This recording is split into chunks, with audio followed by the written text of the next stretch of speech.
Bulletin में सबसे पहले हम बात करेंगे एक दुखद खबर की, जो कि सीतापुर से आ रही है। शादी के पंडाल पर 11,000 वोल्ट का तार गिर पड़ा और इस तार की चपेट में आने से 7 बाराती झुलस गए हैं। 4 बारातियों की मौत भी हो गई है। गंभीर हालत में जिला अस्पताल में सभी को भर्ती करवाया गया है। तो शादी के माहौल में इस तरह की घटना हुई है। आंधी के चलते पंडाल पर यह तार गिर गया। बताया जा रहा है 11,000 वोल्ट का ये तार था। कमलापुर थाना इलाके के हनुमानपुर में यह हादसा हुआ है। आंधी के चलते बारात के लिए लगे हुए पंडाल पर तार जा गिरा, जिसकी चपेट में आने से बाराती झुलस गए। सीतापुर से यह दुखद घटना। शादी के पंडाल पर 11,000 वोल्ट का तार गिरने से उसकी चपेट में बाराती आए। 7 बाराती झुलस गए। 4 लोगों की मौत भी हो गई। गंभीर हालत में कुछ लोग अस्पताल में भी भर्ती हैं। ये थाना कमलापुर में गांव है हनुमानपुर। वहाँ पर एक विवाह समारोह में अभी तक जो प्रारंभिक जांच है उससे ज्ञात हुआ है कि वहाँ एक शादी समारोह हो रहा था और आंधी आई और उसमें जो तिरपाल या जो भी वहाँ लगा था उसका पाइप टच किया हाई टेंशन वायर में, और इसके बाद 7 लोग वहाँ पर चोट लगने में, जो करंट लगने से घायल हुए थे, उनको यहाँ रेफर किया गया जिला अस्पताल में। अभी उनमें से 4 लोगों की मृत्यु हुई है। सीएम योगी आदित्यनाथ आज सुबह 10:30 बजे टीम 9 की बैठक करने वाले हैं। आज की बैठक में कोरोना कर्फ्यू को आगे बढ़ाने को लेकर मंथन होगा। उम्मीद की जा रही है कि कुछ छूट के साथ प्रदेश में कोविड कर्फ्यू को 1 हफ्ते के लिए बढ़ाया जा सकता है।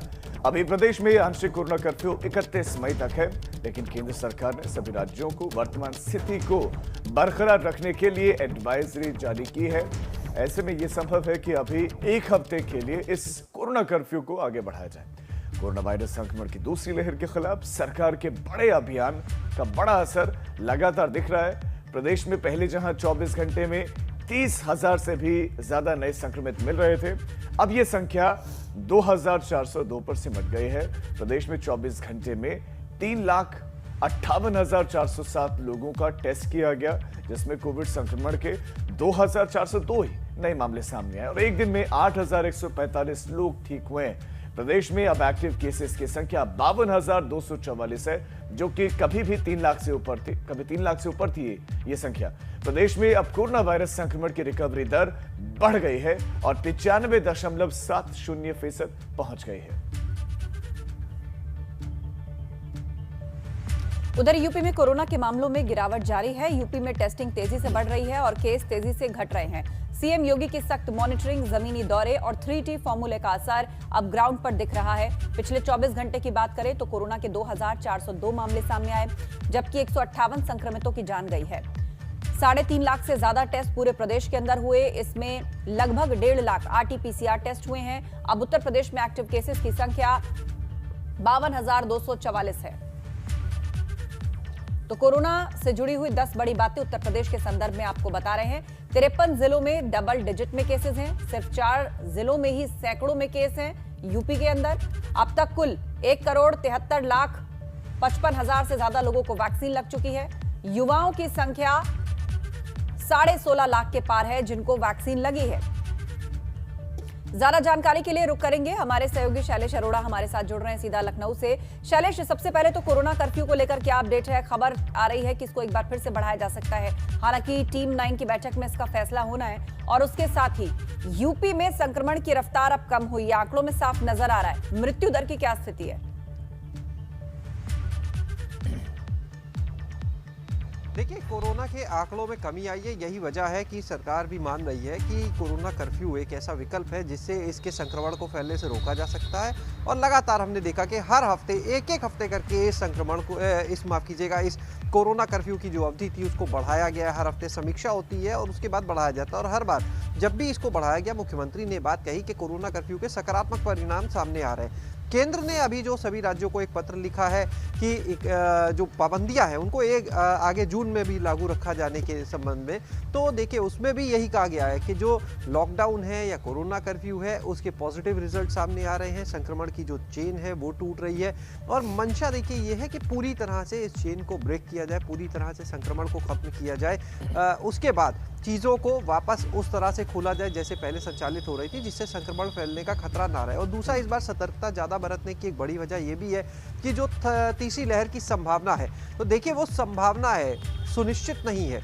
ऐसे में उन संभावनाओं को कैसे खत्म किया जा सकता है ये भी देखना होगा। माना जा रहा है कि कहीं ना कहीं ये भी एक वजह है कि अगर पहले से ही सवाल ये है कि क्या अब लोग इसके पक्षधर हैं कि एक्सटेंड किया जाए, बढ़ाया जाए कोविड कर्फ्यू को, और किन रियायतों के साथ बढ़ाया जा सकता है इस कोविड कर्फ्यू को? दिल्ली में भी कुछ तरह के ऐलान किए गए, उत्तर प्रदेश में क्या क्या छूट मिल सकती है लोगों को?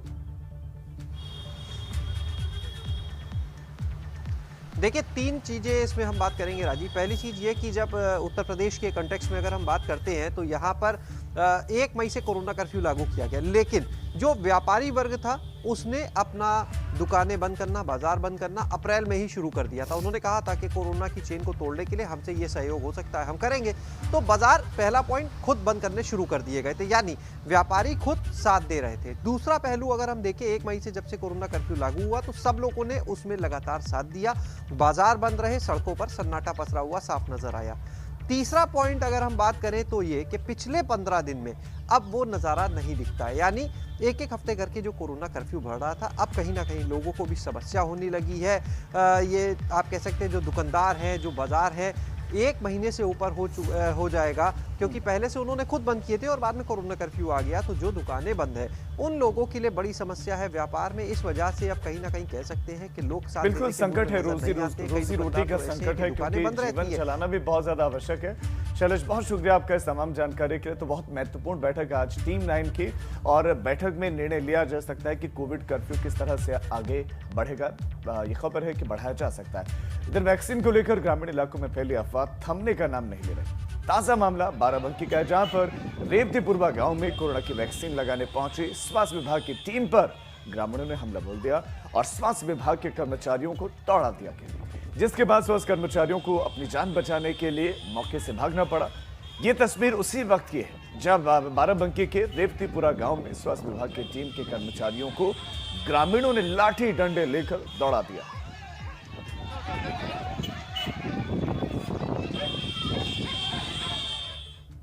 और अब अगली खबर का रुख करेंगे। अलीगढ़ में जहरीली शराब पीने से मरने वालों की मौत का आंकड़ा बढ़कर अब 18 जा पहुंचा है। इस घटना का सीएम ने तुरंत संज्ञान लेते हुए दोषी पुलिसकर्मी और आबकारी अधिकारी पर कार्रवाई के निर्देश दे दिए हैं। अब इस मामले में शासन ने बड़ी कार्रवाई करते हुए 3 अधिकारियों को फौरन निलंबित कर दिया है। जिला आबकारी अधिकारी 3 अधिकारी को निलंबित किया गया है और आबकारी विभाग के अपर मुख्य सचिव ने इसका आदेश भी जारी कर दिया। निलंबित अधिकारियों में अलीगढ़ के आबकारी अधिकारी धीरज शर्मा, आबकारी निरीक्षक राजेश कुमार यादव और प्रधान आबकारी सिपाही अशोक कुमार शामिल हैं। साथ ही इस मामले में पुलिस की 6 टीमों का गठन किया गया। पुलिस ने शराब ठेकेदार के बेटे समेत 4 लोगों को हिरासत में लिया है। आपको बता दें कि अलीगढ़ शराब प्रकरण में जांच और कार्रवाई के लिए पुलिस ने 6 टीमें बनाई हैं। तो 18 मौतों का आखिर जिम्मेदार कौन है? मरने वालों का आंकड़ा अब 18 जा पहुंचा है। हालांकि शराब कांड पर सीएम योगी सख्त हैं। उन्होंने आदेश दिए हैं कि फौरन गिरफ्तारी हो और रासुका लगाई जाए। मरने वालों का आंकड़ा अब 18 पहुंच चुका है। प्रशासन ने दोनों दुकानों को सील कर दिया है। जहरीली शराब कांड पर सरकार सख्त है। आबकारी अधिकारी समेत 3 लोगों को सस्पेंड कर दिया गया है। वहीं अलीगढ़ शराब कांड पर मुख्यमंत्री काफी सख्त है। मामले का उन्होंने तुरंत संज्ञान लेते हुए आबकारी विभाग के आला अधिकारियों को तलब किया है। साथ ही सभी दोषियों पर एनएसए के तहत कार्रवाई करने के निर्देश भी मुख्यमंत्री ने दिए और इस मामले में शासन के आदेश के बाद 3 अधिकारी निलंबित किए गए। वहीं जहरीले जाम के 4 गुनहगारों को हिरासत में लिया गया है। ठेकेदार के बेटे समेत 4 लोग हिरासत में लिए गए। दूसरी तरफ बाकी दोषियों की गिरफ्तारी के लिए 6 टीमें गठित की गई। तो सीएम ने घटना का संज्ञान ले लिया है और अफसरों पर गाज गिरी। 3 अधिकारियों को सस्पेंड किया गया है। तो 6 टीमें गठित की गई हैं। कुछ गुनहगार पकड़े भी गए हैं, कुछ को पकड़ना बाकी है। अभी 4 लोग ठेकेदार के बेटे समेत हिरासत में लिए गए हैं।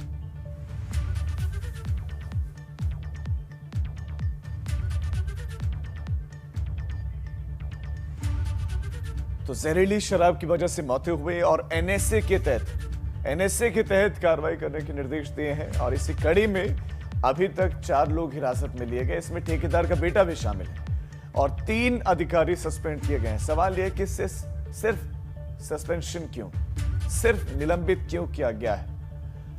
तो ये पूरी की पूरी कहानी भी आप इस जहरीले जाम की जान लीजिए आप। मामले में अब मुख्यमंत्री चूंकि सख्त हो गए हैं तो इसलिए कार्रवाई भी दिख रही है। और प्रदीप हमारे संवाददाता अलीगढ़ से इस खबर पर ज्यादा जानकारी के साथ जुड़ गए हैं। प्रदीप, इस मामले में कई टीमें गठित की गई हैं आरोपियों को पकड़ने के लिए, तो क्या कामयाबी मिल पाई है इस टीम को अभी तक? देखिए, उसमें टीम ने जो है 4 आरोपियों को तो गिरफ्तार कर लिया था, लेकिन जो 2 मेन आरोपी हैं इसमें ऋषि शर्मा और विपिन यादव, इन दोनों की तलाश में टीम लगी हुई है। अभी तक इनकी गिरफ्तारी नहीं हो पाई है। वहीं जो मौत का आंकड़ा है वो बढ़कर करीब 22 हो चुका है। जी प्रदीप, शुक्रिया आपका इस तमाम जानकारी के लिए। मौत का आंकड़ा बढ़ रहा है और मौत का आंकड़ा बढ़कर 22 हो गया है। ये 18 जो आप इस वक्त स्क्रीन पर देख रहे हैं, आपको बता दें कि आंकड़ा बढ़कर 22 पहुंच गया है और सिर्फ 4 की गिरफ्तारी अब तक हो पाई है। और अब बड़ी खबर रायबरेली से जान लीजिए। अवैध शराब पकड़ने गई पुलिस टीम पर हमला हो गया। शराब बनाने वालों ने पुलिस टीम पर अटैक कर दिया और पुलिस की गाड़ी में तोड़फोड़ की। पुलिस टीम ने तालाब में कूदकर जैसे तैसे अपनी जान बचाई है। जगतपुर थाना क्षेत्र के खुलरई गांव की यह घटना है, जहां पर पुलिस की टीम पहुंची थी अवैध शराब पर कार्रवाई करने के लिए, उसे पकड़ने के लिए, लेकिन वहां लोगों ने उल्टा पुलिस पर ही हमला कर दिया और पुलिस वालों को तालाब में कूद करके अपनी जान बचानी पड़ी। रायबरेली से बड़ी खबर आ रही है। शराब बनाने वालों ने पुलिस टीम पर हमला कर दिया है और पुलिस की गाड़ी में तोड़फोड़ कर दी है। हिंसा इस कदर थी कि पुलिस वाले जैसे तैसे अपनी जान बचाकर वहां से निकले हैं।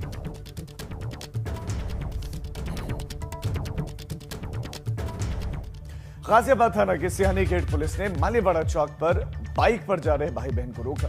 युवती का आरोप पुलिस वालों ने उसके साथ बदतमीजी की, जिसका युवती ने विरोध किया। अब इसे लेकर काफी देर तक वहां हंगामा होता रहा। हंगामे के बाद सिहानी गेट पुलिस ने युवती के भाई के खिलाफ मुकदमा दर्ज किया है।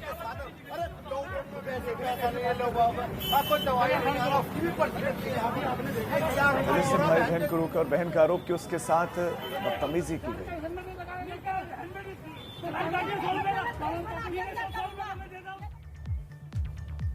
और अब आगे बढ़ते हैं पूर्वांचल की हर छोटी बड़ी खबर सुपरफास्ट अंदाज में आपको दिखाते हैं। चलिए खबरों के सिलसिले की शुरुआत करते हैं। वाराणसी में कोरोना काबू है। कोरोना पॉजिटिव केसेस की संख्या यहां लगातार घट रही है। मौतों का आंकड़ा कम हो रहा है। एक हफ्ते के रिकॉर्ड पर गौर करें तो जहां एक दिन में 20 शवों का दाह संस्कार होता था, वहां पर 6 कोविड शवों को जलाया जा रहा है। जौनपुर में ग्राम पंचायत की पहली बैठक में ही मामूली विवाद को लेकर खूब घमासान। वधु पक्ष में जमकर कुर्सियों से वार किया गया, लाठियां बरसाए गए, पत्थर फेंके गए। इस वारदात में करीब 10 लोग जख्मी हुए। भदोई में पुलिस ने एक फर्जी दारोगा को गिरफ्तार किया है। दारोगा की वर्दी पहनकर एक व्यापारी से उसने 20,000 रुपए की ठगी की। फर्जी दारोगा ने थाने में गाड़ियों को नीलाम करने को लेकर ठगी की है। मिर्जापुर से प्रयागराज नेशनल हाईवे निर्माण कार्य पूरा होने से पहले ही चर्चा होने के साथ ही दरकने लगा है। हजारों करोड़ की लागत से बन रहे नेशनल हाईवे की भ्रष्टाचार की भेंट चढ़ गया। सड़क धंसने से सड़क निर्माण कर रही संस्था पर सवाल उठना लाजमी। गाजीपुर में अफवाह के चलते लोग कोविड वैक्सीनेशन नहीं कर रहे हैं। लोगों को भय है कि टीकाकरण से नपुंसकता और बुखार आएगा। गांव में जैसे ही टीकाकरण करने टीम पहुंचती है, लोग गांव से भागते हुए नजर आते हैं। कुशीनगर में यास तूफान का दिख रहा है असर। 2 दिनों से लगातार हो रही है बारिश। शुक्रवार को भी तेज आंधी के साथ बारिश हुई। बारिश के चलते सड़कों पर सन्नाटा पसरा रहा। देवरिया में लगातार हो रहा यास तूफान का असर। 2 दिन से लगातार बारिश हो रही है। तेज आंधी के साथ यहां बारिश हुई।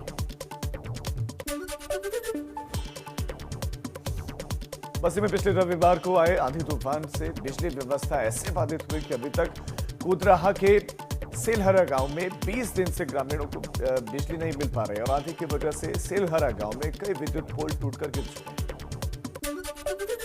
महाराजगंज के लक्ष्मीपुर रेंज में वन चौकी टेढ़ी के एक वन विभाग के कर्मचारियों का पैसा वसूलने का वीडियो सोशल मीडिया पर वायरल हो रहा है। वायरल वीडियो में एक वन कर्मचारी पैसे की डिमांड कर रहा है।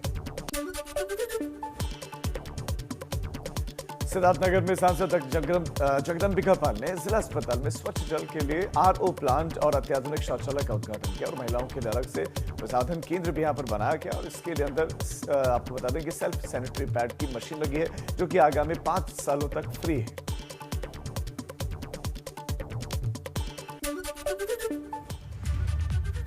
और चलिए अब सुपरफास्ट खबरों के बाद एक अहम खबर का रुख करते हैं। अमेठी से एक खबर है। अमेठी में बिना किसी को सूचना दिए स्मृति ईरानी अपने संसदीय क्षेत्र जा पहुंची। स्मृति ईरानी बाजार शुक्ल ब्लॉक के रघुकुल शुक्ल गांव में पहले बीजेपी के जिला उपाध्यक्ष और फिर आरएसएस के कद्दावर नेता स्वर्गीय विजय शुक्ला के घर पहुंची। यहां दिवंगत नेता विजय शुक्ला के परिजनों से उन्होंने मुलाकात की और इस दौरान स्मृति ईरानी भावुक भी हो गई। आपको बता दें कुछ समय पहले ही आरएसएस के कद्दावर नेता स्वर्गीय विजय शुक्ला का कोरोना संक्रमण से निधन हो गया था और उसके बाद स्मृति ईरानी ने अमेठी के डीएम और एसपी के साथ ट्रॉमा सेंटर और अस्पताल का निरीक्षण किया था।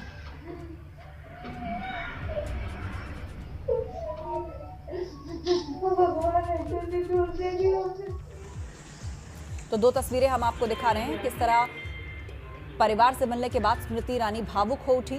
परिवारजनों को गले लगाया उन्होंने, फूट फूट कर रोए परिवार वाले। गम इतना था, अपने घर के सदस्य को खो दिया। आरएसएस के कार्यकर्ता थे, कोरोना संक्रमण से उनका निधन हुआ था। उन्हें ढाढ़स बंधाने पहुंची स्मृति ईरानी।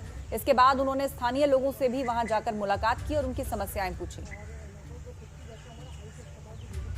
एटा में अवैध खनन मामले में खनन निरीक्षक और सदर विधायक आमने सामने आए। खनन निरीक्षक ने अवैध खनन करते पाए जाने पर अलग अलग थाना इलाकों में 3 जेसीबी और 4 ट्रैक्टर सीज किए। खनन निरीक्षक की माने तो मौके से 14 ट्रैक्टर भगा ले गए। खनन निरीक्षक की कार्रवाई के विरोध में एटा सदर विधायक विपिन वर्मा जिलाधिकारी से मिलकर विरोध जताने के लिए भी पहुंचे।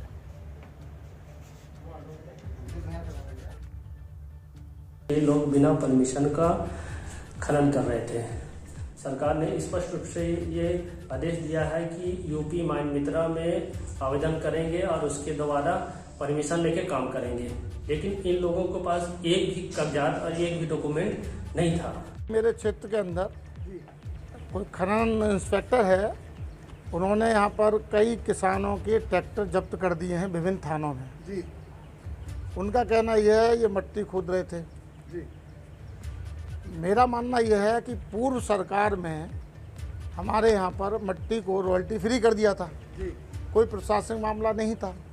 अभी बताते हैं कि कोई सितंबर में कोई अध्यादेश आया है। अगली खबर मथुरा से। बेकाबू बोलेरो ने महिला और 2 बच्चों को टक्कर मार दी। इस हादसे में महिला की मौत हो गई है और दोनों बच्चे घायल हुए हैं। घायलों को अस्पताल में भर्ती करवाया गया है। गुस्साए लोगों ने सड़क पर जाम लगा दिया। पुलिस ने समझा बुझाकर उस जाम को खुलवाया। बोलेरो कार ड्राइवर को पुलिस ने गिरफ्तार कर लिया है।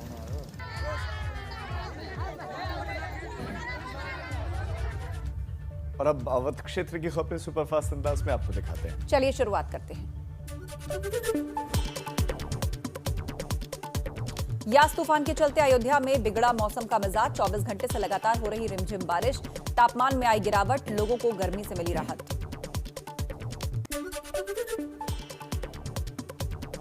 राजधानी में ब्लैक फंगस का कहर लगातार बढ़ता जा रहा है और इससे संक्रमित मरीजों के लिए सबसे ज्यादा जरूरी एम्फोटेरिसिन बी इंजेक्शन कहीं मिल नहीं रहा। सरकारी और निजी अस्पतालों के साथ बाजारों में भी एंटी फंगल इंजेक्शन की कमी हो गई। अंबेडकर नगर में 48 घंटे से हो रही बरसात के चलते मकान पर आम का पेड़ गिर पड़ा। हादसे में मकान में सो रहे किशोर की दबकर मौत हो गई। जेसीबी मशीन और ग्रामीणों की कड़ी मशक्कत के बाद जाकर किशोर के शव को बाहर निकाला जा सका। बाराबंकी में तीरंदाजी के कोच महेंद्र प्रताप सिंह आज बेरोजगारी में समोसे बेच रहे हैं। करीब 20 सालों तक अलग अलग जिलों में बच्चों को ये धनुर्विद्या सिखाने वाले खेलकूद के साथ साथ पोस्ट ग्रेजुएट की डिग्री लेकर परचून की दुकान चलाकर परिवार का भरण पोषण कर रहे हैं। सीतापुर में नशे में धुत शराबी ने दोस्त की गोली मारकर हत्या कर दी। घटना से इलाके में सनसनी फैल गई है। दोनों साथ में बैठकर शराब पी रहे थे। कहासुनी के बाद अवैध असलहे से उसकी हत्या कर दी गई। पुलिस जांच में जुटी हुई है। अमेठी के जगदीशपुर ट्रॉमा सेंटर में स्मृति ईरानी ने औचक निरीक्षण किया। सुविधाओं को और बेहतर बनाने के निर्देश दिए। डीएम, एसपी, सीडीओ और इसके साथ साथ सीएमओ मौके पर मौजूद रहे। और इसी के साथ गंगा सवेरा में वक्त हो गया एक छोटे से ब्रेक का। फौरन लौट